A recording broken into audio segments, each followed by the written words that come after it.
So welcome, this is our Working with Risk webinar in the series of webinars that we've been doing.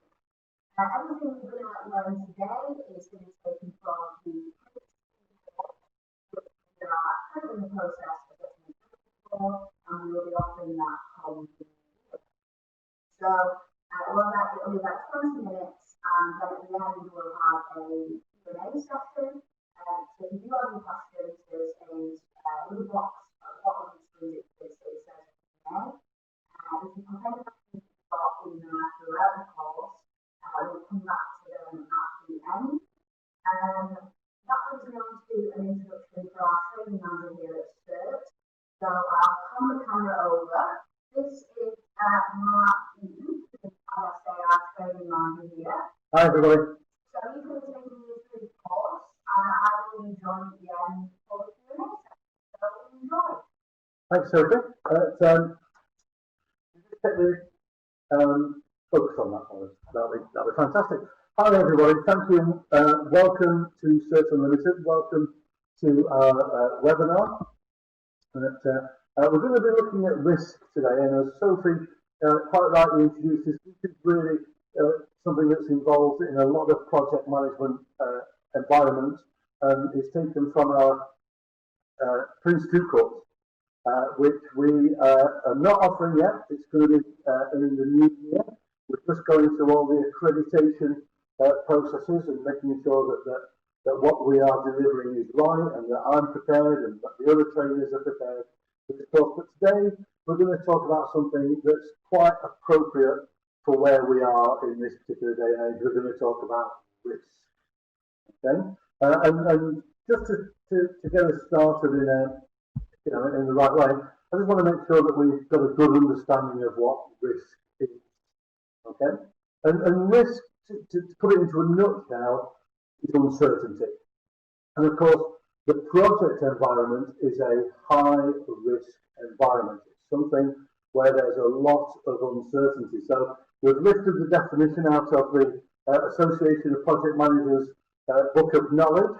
Okay, so it's the potential for an action or an event to impact the achievement of your objectives within either a project environment, but of course it's the same on whether it's an operational environment or a strategic environment. Well, no matter what environment you guys live in, it's going to have an effect on your particular environment. And today we're going to focus on a role called the risk owner. And for me, in my experience in dealing with people, and coaching people, working in a project environment, which I've done a lot of, and training particularly, people aren't aware of this particular role. And I've been, while I've been researching this webinar and just looking around it, I even came across a YouTube video of a decorated risk manager, somebody who's won awards and been involved in risk in a long time. And he actually said that there's no need for risk owners, but then spend 15 minutes espousing the need for risk ownership. And it made me think, how can you have risk ownership if you don't have an owner? Okay. So we're going to focus in on the risk owner, and hopefully this will help you extend your project management experience and practice. And even, if you're not working in a project at this moment in time, you're working in a business as usual environment, it will help you understand the power of having a good risk owner within your environment.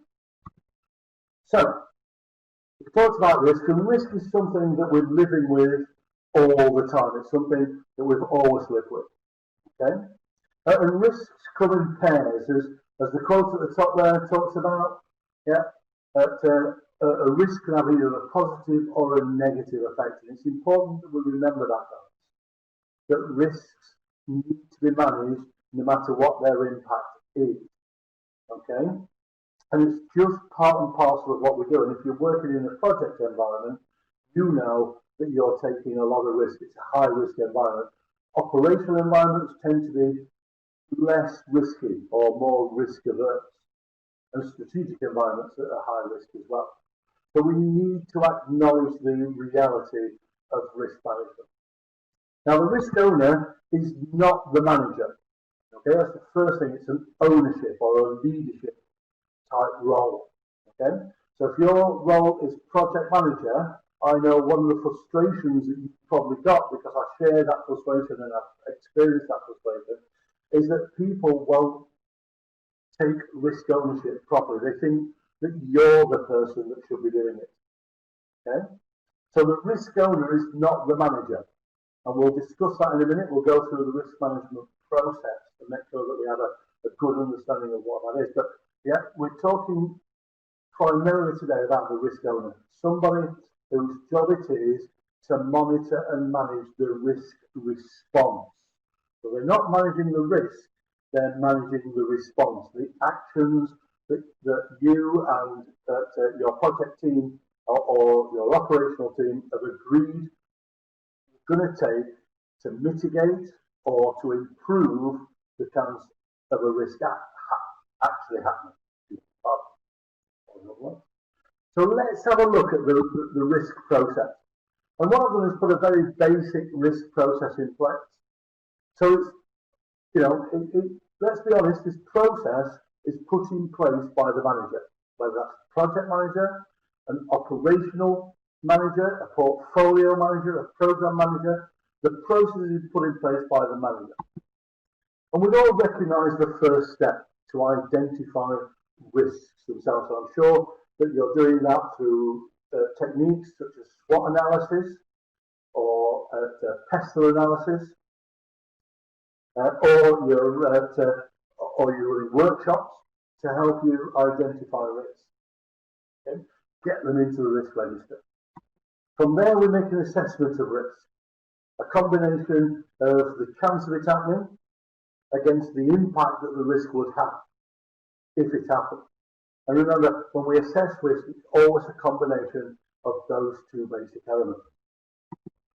We then plan, and this is where we start to first think about our risk owner and risk ownership. Okay? Because what we're planning is we're planning our response actions. What actions are we going to take in response to the identified and assessed risk? And remember, the minimum action that you will take within a particular project environment, is you're going to monitor it. Okay? Never ignore risk. You might accept it, but you're going to monitor it. You're going to keep an eye on it. That's the whole point of having a risk register. So the next step, once you've planned, of course, is to actually take the action, is to act, to do something. Okay, to take the planned actions that you put into your project plan, or if you're using an agile framework, you might put it into your sprint backlog, okay, or your prioritized requirements list for this particular increment. Okay? But you're going to take the action. You're going to actually take the action. And then, of course, as you're taking the actions, you're going to monitor the effect that those actions are taking. So how are we actually doing? How is our actions affecting our environment? And this, guys, is where your owner comes in. Sorry, too far there. This is where your owner comes in. Yeah? Their job is on behalf of the manager, to monitor the effect that the actions are having and to make those small adjustments that are needed to make sure that your risk response is having the right level of impact on your environment or effect on your environment. So, saying that, what do we need a risk owner to be able to do? Okay, so let me do that. Okay, so who should be your risk owner? Well, the most obvious one is who's the best place to monitor the effect on the response? Who's best placed? And very rarely is that actually the project manager, because the effect that your response will be having won't be primarily on your project, it will be on the outcome of your project. In other words, the change that's being made into the corporate or into the operational environment. So it's really important. The first question you should ask yourself when you're planning Yeah, your risk response is who would be best placed to monitor the effect on that response. And of course, a good example of that is the biggest risk that any project carries, because for me, one of the biggest risks that any project carries is that the product of the project or the products of the project are not actually going to have an effect on business as usual. So this is why, as part of my practice, I prefer the incremental approach to delivering products, where you launch or you deploy the products as quickly as possible, because then you can see the effect it's having on the business as usual environment. So who's best placed to monitor it? Who's best placed to make an assessment on whether the response is actually working or not? The third element is, do they have the authority to make the changes where necessary? And this is where you need to engage your key stakeholders, because they're the good risk owners. Do they have the authority to be able to enact the response? So if you think about it in a change environment, they're going to have authority over end users. Because as I said before, one of the biggest risks in any project environment is that the products of the project don't get used. Therefore, you need somebody of authority over the end user to actually make those changes. Okay. They need to understand the area of the business that's at risk. Is it a financial risk? Is it a legal risk? Is it a compliance risk? Okay. Is it a plan risk? Do they understand the area of the business that's actually able, that's actually at risk, and are they able to be able to change it based on their experience and their knowledge? And then finally, guys, like all good leaders, they've got to be a good storyteller. They've got to be able to articulate the risk to the stakeholder. Because once again, you're going to have a small group of users that are the, if it's not broken, why are we trying to fix it type users. Yeah. So they need to be able to articulate, the actual risk within the business area to the stakeholders, and to be able to articulate the effect that the response is having, and the fact that the response is a reasonable response. So once again, guys, it's very nuanced. This idea of having a risk owner and making sure that they are aware of their role and what you expect of them as project manager, program manager, portfolio manager, operational manager, etc., etc. Now, I do agree with what the chap said in the YouTube video that I was looking at earlier, and I mentioned earlier, is that in 90% of the case, it should be obvious who the risk owner is, but it's making sure they appreciate that and that they take the actions that are necessary to do that. So in this COVID environment, one of the biggest risks is a lack of communication within your particular organisation. How do we communicate when we're all at home? Do you see that as a threat, or do you see that as an opportunity as a manager? Okay? Are you able to introduce new practices? One of the things that I've experienced over the last 6 months is the rise of software and collaborative software to communicate. We use Microsoft Teams. You guys might be using Confluence. You might be using Google Groups, etc., etc. But it's really important that we look at that as an opportunity. How can we improve our communication, even though we're not all in the same room, by taking hold of these? And once again, you need an owner for that. You need somebody to be able to explain it, to be able to monitor it, and to make sure it is actually being used.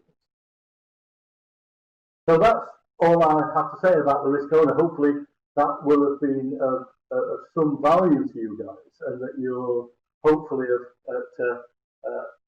have seen a way that you can leverage this role of risk owner to get more value out of the risks and the actions of that you're taking around risk within your particular project. So now over to you guys, and to see if there are any questions. We've got a few. I'm going to get Sophie to come back in. I'm going to try and say that. I certainly can. Now it just zooms in. How would you like to do it? Right, if you just sit and I talk, have a voice in the background. that sounds like a plan. Alright, so we've got one question here. So, are risk owners still necessary in projects? Well, once again, the answer to that one, the short answer is yes.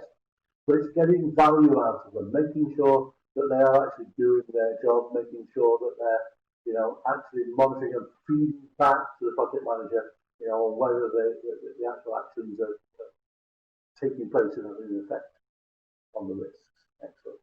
That helps. The next one that we've just come in is what tools are there to track risks? Loads. Okay. Okay. And I've seen them all. I've seen people spend thousands of pounds on software to track risks, and I've seen people use whiteboards. The key thing is what works for you. So for me, Excel. I love Excel. There are several places you can get risk register templates for Excel. So for example, if you go to the APMG site, the Agile Business Consulting site, you can get that. I believe Axelos have got some. Project in a Box. I don't know if anybody's got Project in a Box with them. Not Confluence. That's not Trello. You can use Trello for that as well. That's really good and really collaborative. Microsoft Teams, their Planner. They've got an add-on there called Planner. Well, so there's plenty of tools out there. The important thing is to find something that works for you. There's plenty of options for you there. The next one is we don't consider opportunities as risks. What advantages does it give? Well, that's quite common. Yeah, people don't think an opportunity is a risk. They don't see it. They see risk as bad things. Okay, and if it's not a bad thing, it's not a risk. The advantage, of course, is that it helps you build your business case. That's one advantage. Okay, because if you can demonstrate opportunities and demonstrate there's an action to be taken around that opportunity, then you can build a much better business case, which leads to, of course, much better sponsorship or much better ownership of the project within the project area. So that's one key advantage. The other one is, of course, you can leverage value out of the opportunity. Okay? So once again, it's about user buy-in. And if they can see you leveraging the opportunity, then you'll do it. And to say that you don't consider opportunities as risk, I would say look again, because you are missing out there. And I'm pretty sure that they do, they just don't believe it. So Another one is I can't get an IT stakeholder to engage in conversation around risk. Apparently it's my job, not his. How do you suggest I approach this? that is a good one. And once again, for all for the project managers out there, I'm pretty sure that you've come across this. Okay, it might be a sponsor, it might be a change manager, it might be a super user or something like that, and they just won't engage on this because they see it as the project manager's role. The only thing I can suggest there is education. And it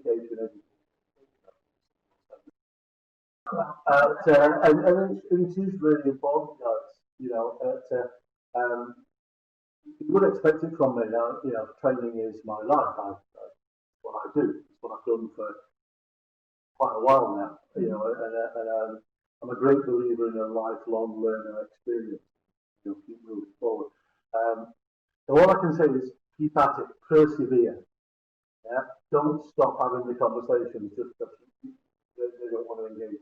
Make sure that you put risks on your reports. Make sure you put risks. That they've got access to the risk register. Okay, you'll be surprised. They'll engage on risk as soon as it starts to become important to the project. Mm-hmm. Yeah, that's when they'll start to engage. Keep talking about it and keep persevering with it. Hopefully, everything will come out right for you. So thank you for those questions. That's the last one. So I think that's it.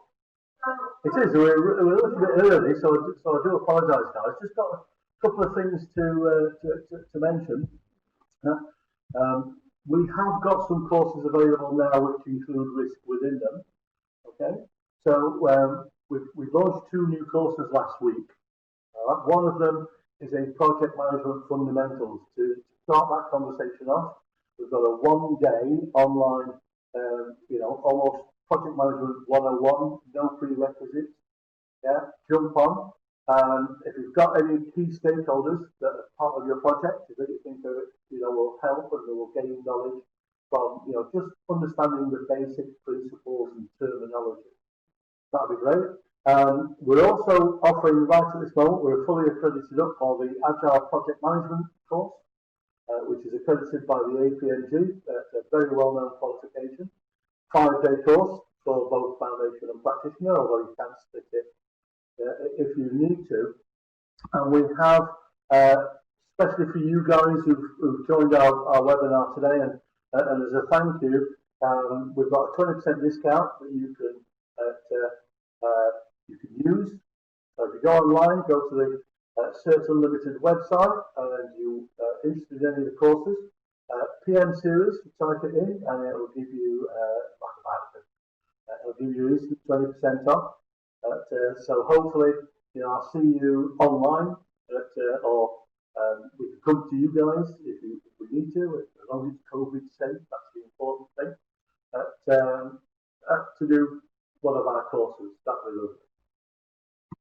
And therefore, hopefully see you on the next webinar. So the next webinar is all about change management, not change control, change management. Yeah? How do we move our users from an old way of working to a new way of working? So hopefully, guys, see you all then. And hopefully we'll fix the technical difficulties then, so you'll actually be able to see both of us. See both of us, yeah. That would be extreme.